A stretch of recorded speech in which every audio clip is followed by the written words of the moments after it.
అడుగుల దూరాన్ని 2 నిమిషముల 18 సెకండ్లో పూర్తి చేయడం జరిగింది. మొదటి స్థానంలో కొనసాగుతున్న జత కన్నా 20 సెకండ్లు వెనుకంజలో ఉన్నది.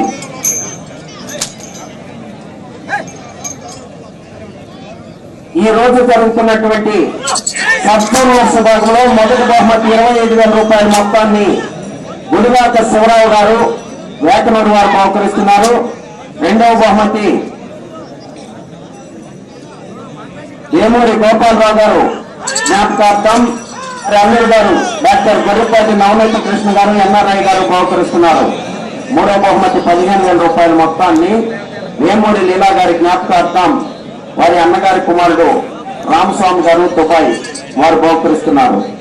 నాలుగవ బహుమతి 10,000 రూపాయల మొత్తాన్ని వేములపల్లి వెంకటరామయ్య గారి జ్ఞాపకార్థం వారి కుమారులు బహుకరిస్తున్నారు. ఐదవ బహుమతి 5,000 రూపాయల మొత్తాన్ని వేమూరి నాగయ్య గారి జ్ఞాపకార్థం వారి మనముడు తుమ్మల పవన్ కుమార్ గారు దండసాలపాలెం వారు బహుకరిస్తున్నారు. ఈ రోజు జరుగుతున్నటువంటి సబ్ జూనియర్స్ విభాగంలో మొదటి బహుమతి 25,000 రూపాయల మొత్తాన్ని గుడివాక శివరావు గారు వేకనూరు వారు బహుకరిస్తున్నారు. ఈ బహుమతి దాతలకు దండసాల పశు ప్రదర్శన కమిటీ తరఫున ప్రత్యేకమైనటువంటి కృతజ్ఞతలు తెలియజేస్తున్నాము.